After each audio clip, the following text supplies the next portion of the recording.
Welcome to 2020 on ID. I'm John Quinones. All kids face peer pressure, but what happens when that pressure is truly evil? Isaac Grimes says he was ordered to kill his childhood friend, but that was his story. There were others.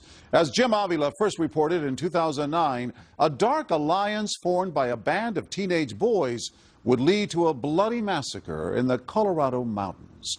Who was really behind what happened that night?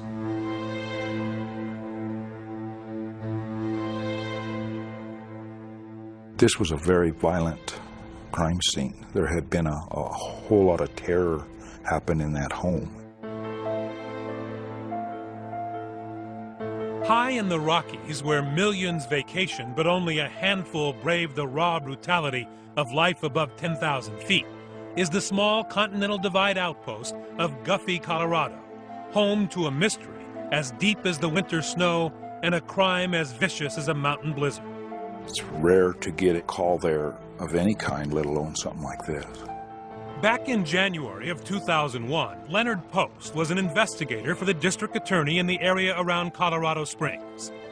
On this New Year's morning, he's surprised to be driving up into the mountains on a homicide call. Guffey's a small community. It's very rural, ranching community, good folks. When he gets to this isolated house in what's called the Bear Trap subdivision, Post finds that some of those good folks have just been slaughtered. 60-year-old Carl Dutcher is on the kitchen floor, shot at least 2 times, the bullets ripping through his body and lodging into the wall. His wife, Joanna, is in a heap in the bathroom, shot at least 5 times. What did the bodies themselves and where they were found, what did that tell you had happened? It told me initially that they had been sleeping. Mrs. Dutcher was in her nightgown. Mr. Dutcher had a robe on. I did not see any forcible entry into the home. So initially you would think that someone knew this family. And according to the neighbors, there is someone extremely close to the Dutchers staying here, their 15-year-old grandson, Tony. But Tony is nowhere to be found. Not long after, the county sheriff meets up with Tony's mother, Jennifer Vandresar, in this interrogation room. Any questions of us that we can try? Like I told you, we don't know what happened. So the sheriff comes and talks to you, right? Right, and I'm like, where's my son?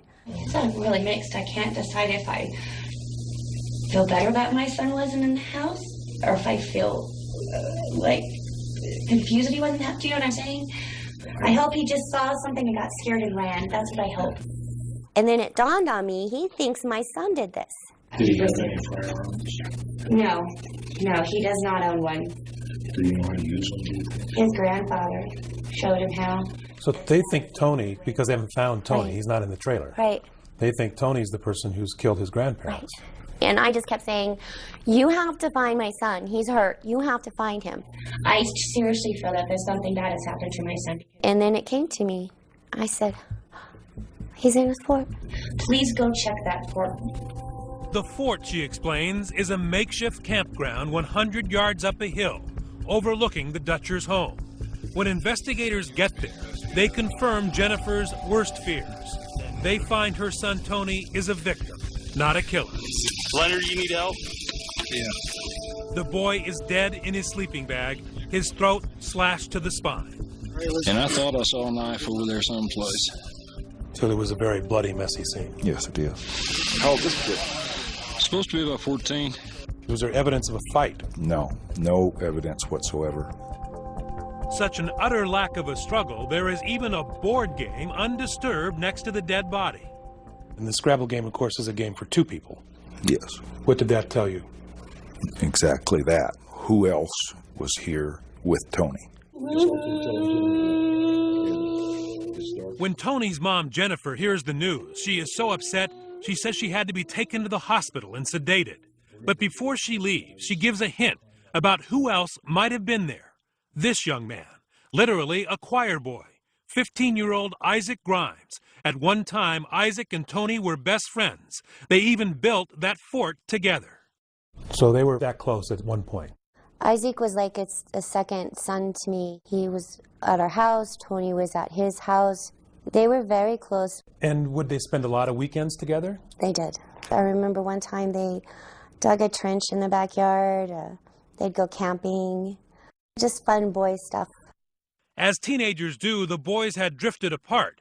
But now Jennifer tells the sheriff, according to Tony, the friendship is seemingly rekindled.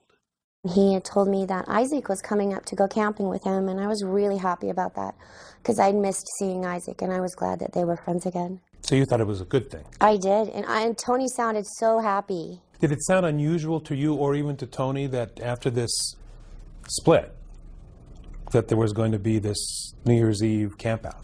No, it didn't seem unusual to us. You know, teenagers, they fight, and then they get back together, and then they fight, and they get back together.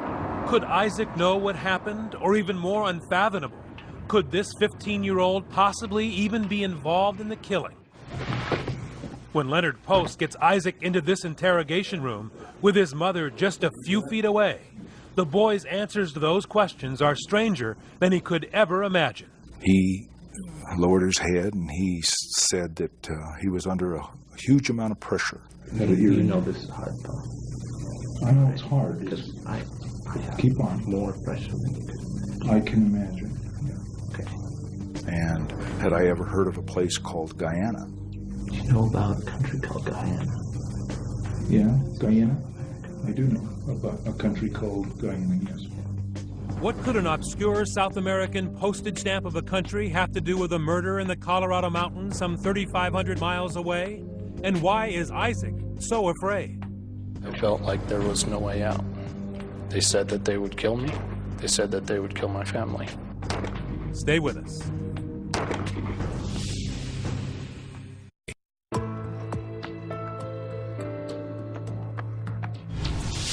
Teenagers Isaac Grimes and Tony Dutcher had been best friends. Now, one is dead along with his grandparents, and the other might be the murderer. As investigators try to get to the bottom of the case, they're left wondering what went wrong between the two boys. Once again, here's Jim Avila. The boys come from good families. That's the part of this that really bothered me. This could happen to anybody. I did a horrible thing, but I cannot take that back. So how did Isaac Grimes, this apparently normal, innocent-looking 15-year-old, get involved in something so horrible? He was just a quiet teenager at Palmer High School, Colorado Springs, Colorado. It's like any other campus, full of teenagers trying to find their identities. Fitting in, though, didn't come so easy for Isaac. I wasn't a people person. So you want Mr. Popularity at school? No. This is the first time Isaac Grimes has ever spoken about what happened back then, back when everything was still normal. Your parents describe you as a sweet boy. Sweet, maybe, but strong-willed all the same. Did Isaac have a group? Was he in the jocks or the... No. Anything like that? He didn't fit in with any of those groups, and his grades weren't good enough to fit in with the regular smart kids. So he was by himself? Well, except for Tony. Long before they would be linked in a sensational murder case, Tony Dutcher had been Isaac's best friend. But as they enter high school, they've drifted apart, and Isaac is lonely. But his parents, Donna and Rob, start to see him with a new friend. Genocide, known as ethnic cleansing, has been practiced in the world by many cultures. His name is Simon Sue, seen here giving a speech in class. His strong personality draws Isaac like a moth to a flame, a charismatic senior paying attention to a nerdy freshman who's looking to be part of something. And one time I had said, you know, Simon's a senior, why is he hanging out with you? And he said, because I'm smart. Isaac and Simon began a schoolyard friendship that would last up until the murders, broken apart by two very different stories about what happened New Year's Eve deep in the Rockies. Isaac Grimes' version would send chills up the spines of hardened detectives. What would you have done for him? Murder. So pretty much anything? Yes. It begins innocently enough. According to Isaac, video games and chess matches. Before long, though, fun and games are over. Simon introduces Isaac to two of his other friends, John Matheny and Glenn Urban. And according to Isaac, the four teens become more than high school buddies. They are lured into a boys' club bent on isolation and terror. At first, it was a very lot of compliments, like, you're one of us, you're cool, you're part of the group. You're one of the band of brothers. Right. According to Isaac, he learns this band of brothers actually has a name, OARA, Operations and Reconnaissance Agents. On paper and in Isaac's mind, they are more than just 4 members, too, all organized in a paramilitary structure with Simon in command. I started out as a lieutenant and then became a major and then a lieutenant colonel. Why did you want to be part of this group?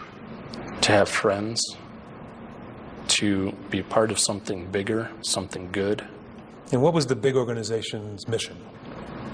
He was a little fuzzy on that one. He sold the big organization as his parent company, basically, and then he had a small part of it, and that was what I was getting into. He didn't know that he was getting involved in a cult, of course. I mean, he thought that he was affiliating with boys and doing something important. Dr. Kathleen Mann is a national expert on cults, a label she has no problem attaching to Simon Sue's OARA.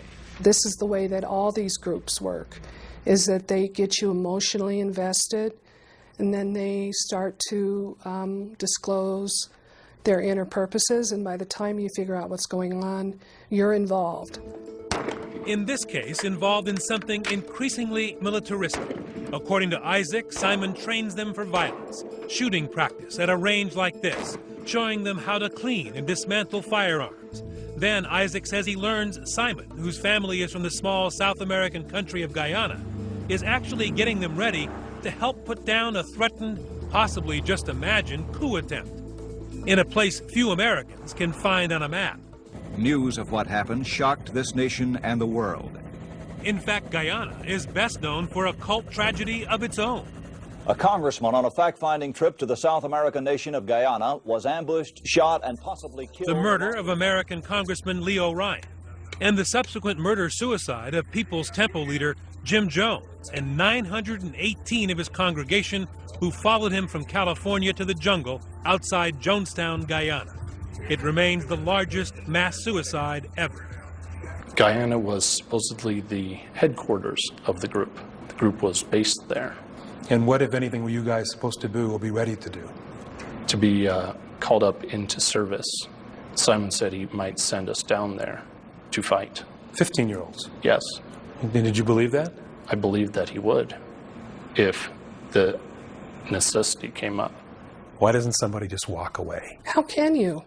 You can't walk away. You open the door and you walk away. You cannot. It is, you don't understand the power of the situation, the power of indoctrination. Isaac's parents say Simon preyed upon their son, stalked him, and turned innocence into evil. So he was emotionally vulnerable at that point. Oh, yeah. Now that you look back on it, do you think that was attractive to Simon? Oh, yeah.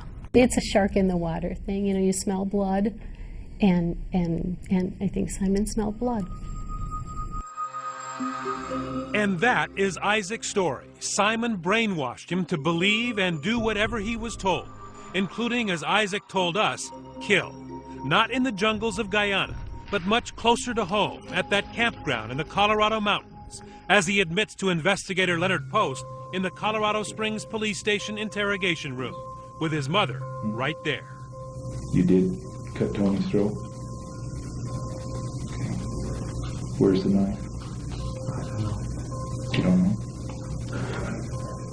When he said, I killed Tony, what did you see in the eyes of this 15-year-old boy? I was very afraid, very sad, very depressed, but scared.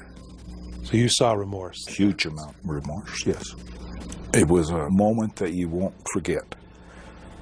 But there's just one problem. I sleep perfectly at night. I have a clear conscience. I don't have blood on my hands. Simon Sue says it's all a lie. When we return, who's telling the truth? Was Simon Sue the mastermind Isaac claims? I had been trained into obedience, like a dog at heel. Does he believe he's brainwashed? Who's not to say he brainwashes himself? And what does this third person know about it? It went from being a burglary to being a triple homicide. Stay with us.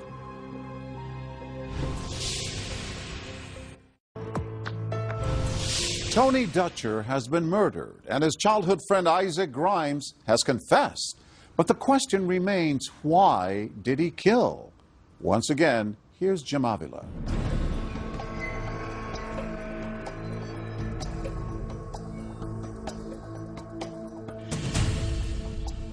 I wouldn't have gone along with it if I had known the consequences or what was going on, but I went along with it. Isaac Grimes says he went along with whatever Simon Sue told him to do back when he was only 15 years old and a newcomer to Simon's group at Palmer High School, the OARA. I never knew Isaac before Simon introduced me to Isaac. Jonathan Matheny was a fellow soldier of the OARA, targeted and recruited. Another lost boy attracted to Simon Sue's band of brothers. A young man who now says they were all on the wrong path. What this says what now? Lost soul. And it sort of describes the way you're feeling? It's kind of been my whole life. It's just kind of a lost soul going the wrong direction, you know? Kind of a lost kid, lost soul. Pretty much says it all in those two words. They started losing their way when Simon supposedly asked his 2 lieutenants to go beyond the military-style exercises at the shooting range and commit a crime, home invasion. Jonathan and I broke into a target's house. It was a specific friend that Simon had from school. We burglarized that house twice and recovered weapons from there. And what'd you do with the weapons? Gave them to Simon. Isaac says Simon Sue is storing lots of weapons and telling him and the others in the OARA that it's all part of the plan to eventually help in a struggle in his family's home country of Guyana. And at no point did you think this guy's just a nutcase and making stuff up? No. Why? I'm not sure. I think I should have. Were you scared doing this? Yes.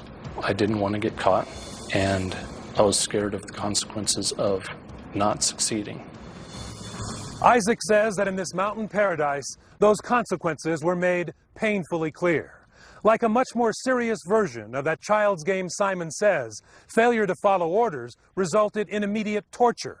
Elaborate pranks, he says, that turned him into a 15-year-old automaton, repeated punches to the stomach, and being forced to eat and drink until he could hold it down no more. I used to vomit a lot. Just throw up? Yeah. Did some damage to my teeth, I think. Pieces of the teeth began falling off. Then there was always the hanging threat of execution, or execution of my family also. Did you believe him that he could do that? Yes.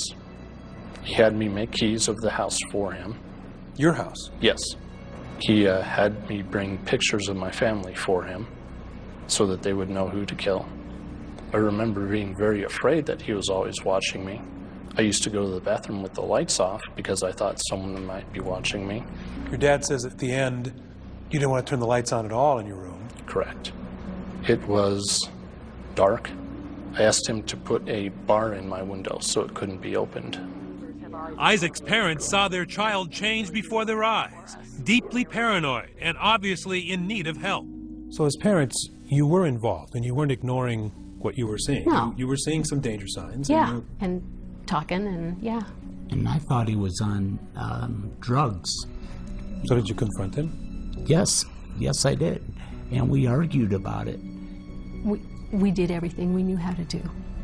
And we called in every resource that we knew how to call in. We had him visit with our pastor. We visited with the psychologist. And we visited numerous times with his school counselor. Mm-hmm. Through all that, though, he is opaque. He will not reveal that he's being terrorized. No. Simon told him that anyone he told would be dead. So I think it was just very much, very intentionally making sure that there was nothing that we could know. How did he view Simon Sue? He viewed him as a leader, as his controller, as his military superior, that he had powers that went beyond a normal person. Dr. Kathleen Mann, a cult expert, worked on Isaac Grimes' case and believes his story. He believed that he would be killed.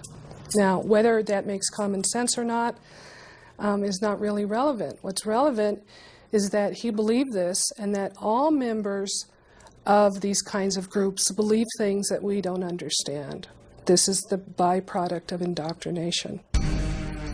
According to Isaac Grimes, the indoctrination takes a critical turn about the time they began those burglaries, when he is forced to repeatedly watch this video called Faces of Death.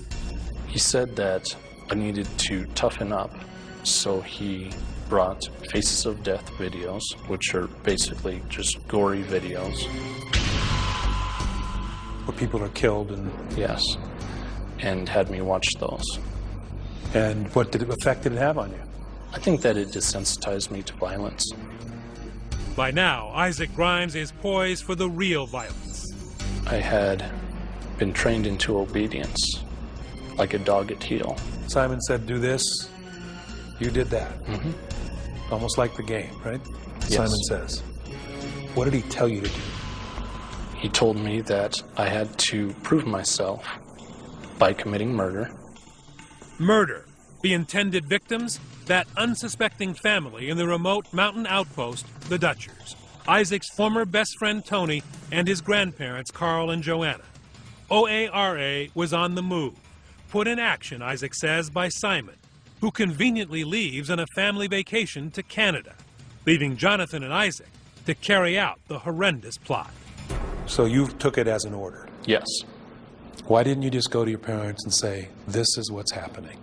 I've gotten caught in this terrible bind. I felt like there was no way out. They said that they would kill me. They said that they would kill my family. If you did not commit murder? Correct. The night arrives. It's New Year's Eve. Jonathan drives Isaac up into the mountains. Tony is expecting a sleepover and some games in the fort, so it's no surprise when Jonathan drops him off and leaves. They were glad to see you? Yes. They had no suspicion that you were there to harm anybody? No. After dinner, the boys climb the hill to the fort, the campground they once helped build together. And now you will hear in Isaac's own words an account he has never spoken in public before, but revealed in this interview at the state prison where he is being treated for mental illness. What happens up at the top of the hill? Up at the top of the hill, we talked for a while. We played some Scrabble. And then I murdered him. He was wrapped up in his sleeping bag. And I pointed out what I said was a light in the distance that I wanted him to look at. And I kept saying, well, no, you're not seeing it. So I got behind him and I murdered him from there. A cold, simple narrative that has haunted Isaac Grimes from the moment he wiped his friend's blood from the knife. The first thing I did was I looked up at the sky and I said, oh God, I did it. And what does it do to you even today? It sends sort of shock through me that I could do such a thing. How difficult is it to talk about it? I don't want to talk about it. I really don't. And for a long time, even when confronted by police with his parents at his side, Isaac Grimes refused to admit it. And I really want to believe you, Isaac. I do. But I've got to look at what we have found here. And some of it isn't fitting. When we come back, police tear apart Isaac's story, and the teens turn on each other. I have nothing to lose. Unknown caller, the one's going to send him to jail. Who's going to think that your best friend is going to, cost you the rest of your life? Who is telling the truth? Stay with us.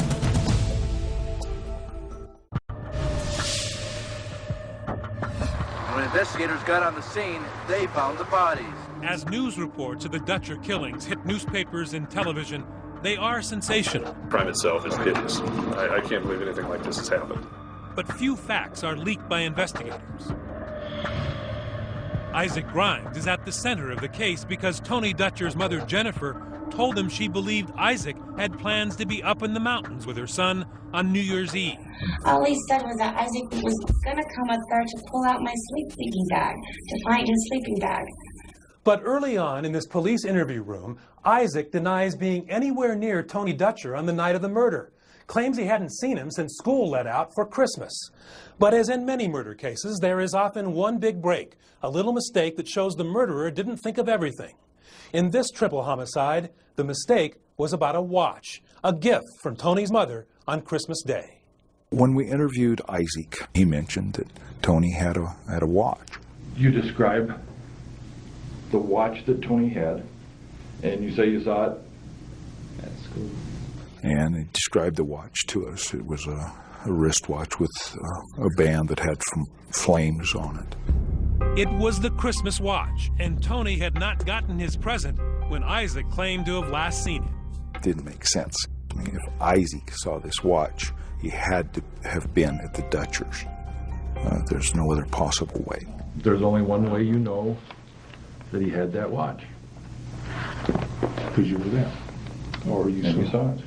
That was the point where it couldn't go any further. The lies weren't being believed, and the only way you could explain it was by telling the truth. Correct. I was thinking, I'm trapped. But I realized that the moment of truth had come. Were you listening when I said, like, the first guy that tells the story gets the best deal? Isaac decides to try to get that best deal after some private encouragement from his mother. What happened when you're alone with Isaac? I said, I know that you know something, and you just need to tell them what you know. So you thought he knew who did it? Yeah. And that the best thing was to tell the truth? For him to tell the truth. And he told me that he killed Tony. Now he tells police his sinister story of threats and intrigue.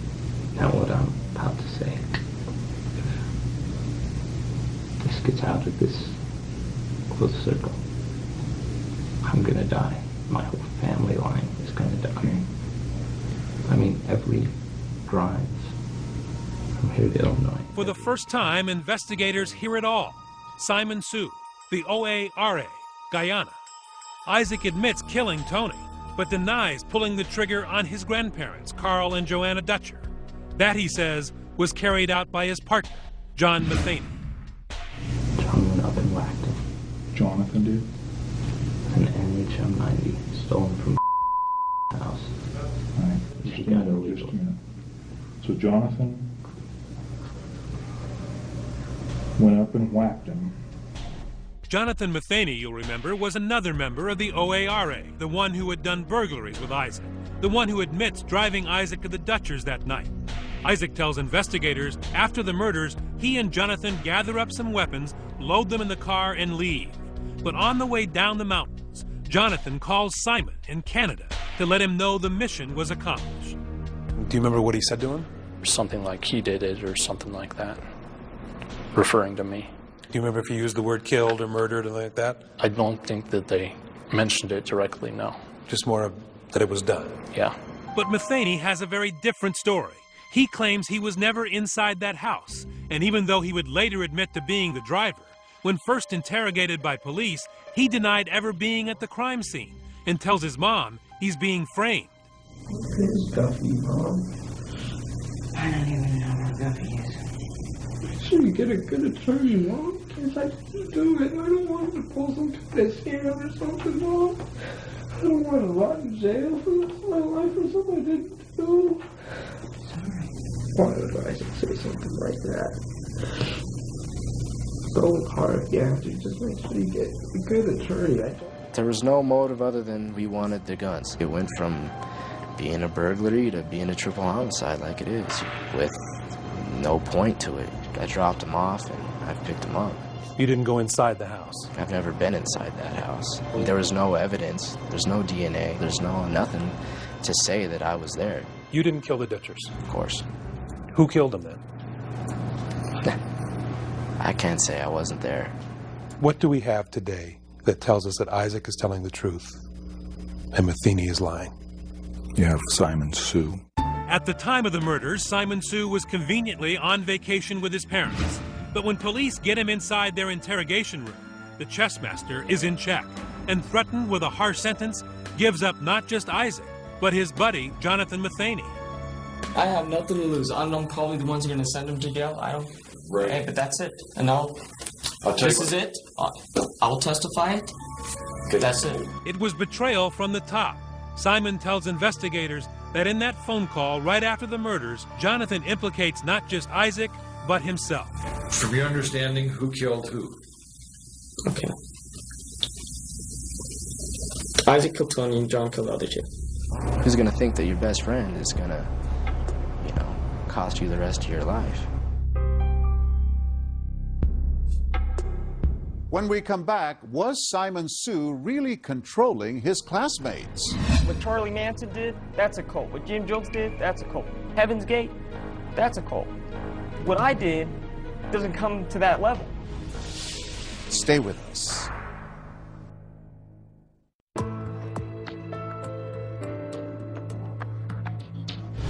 Three murders and conflicting stories about who committed them. Two suspects point to a third, an alleged ringleader. Was he the one calling the shots? Here with the conclusion of our story, Jim Avila.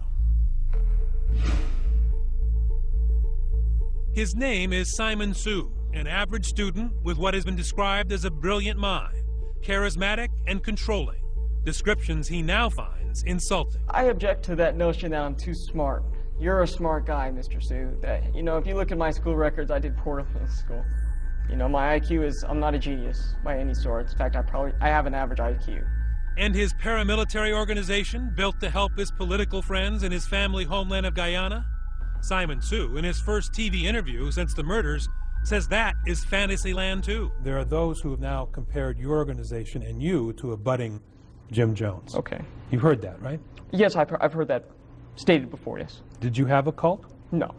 The definition of a cult, and Okay. you may know it, is a group of people who are led by a charismatic leader. Okay. Who takes their money. Okay. And leads them blindly. Okay. All things that people have said about you. You know, the whole thing about a cult. Now, what Charlie Manson did, that's a cult. What Jim Jones did, that's a cult. Heaven's Gate, that's a cult. What I did doesn't come to that level. Were you a charismatic leader? You know, again, charisma is in the eye of the beholder, let's say. What was OARA in your mind? It was a kids group. It was just a club, you know, a high school thing, you know? Harmless? Harmless, yes. Very much so. Except that it did participate in burglaries to get guns. That doesn't sound too harmless to most people. No, there were burglaries. It wasn't for the aim of getting guns. You know, teenage boys, you know, you come across a gun. What did you steal? Those were the only thing we found of value. Well, that at the time, You you stole know? guns? You're right. Simon Sue's boys' club was in fact highly organized, as he later admitted when confronted with documents from the OARA. This purports to be the OARA command structure. Yeah. Where were you on this command structure?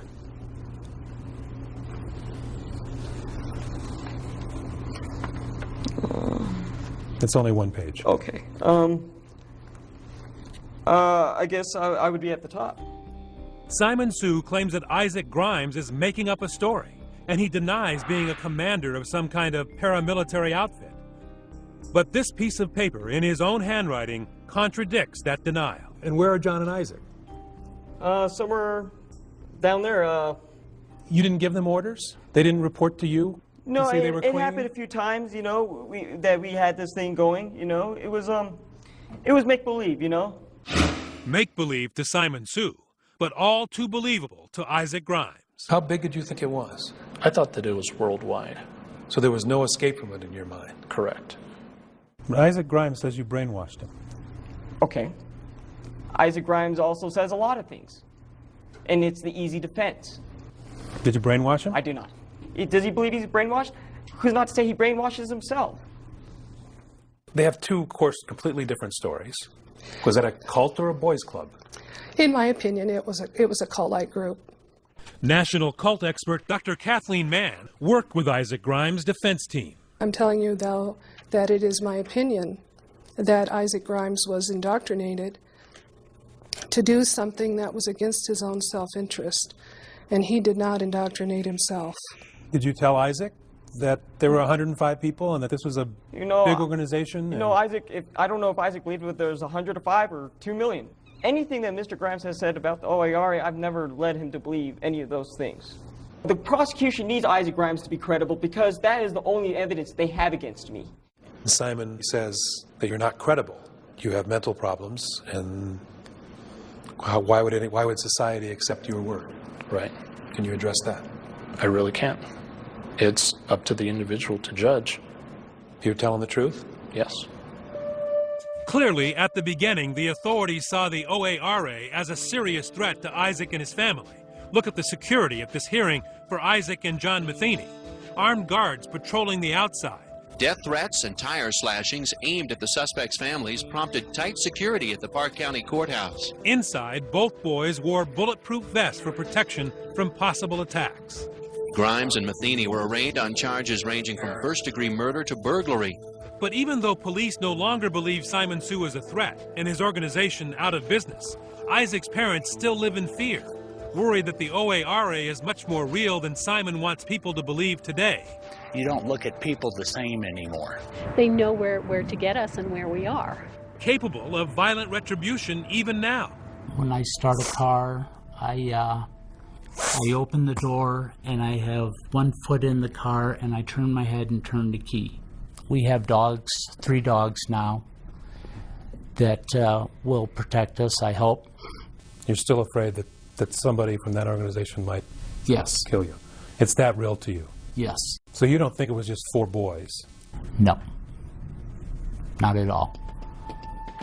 In the end, none of the boys wants a trial in the Dutcher killings. Though only Isaac confesses to murder, all 3 of them plead guilty to conspiracy to murder and covering up the crime.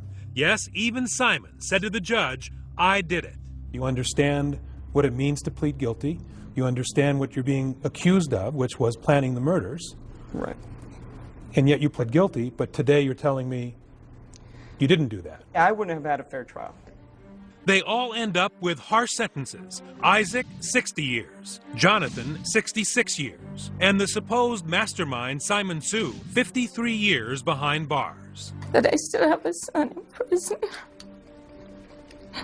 And I'm responsible.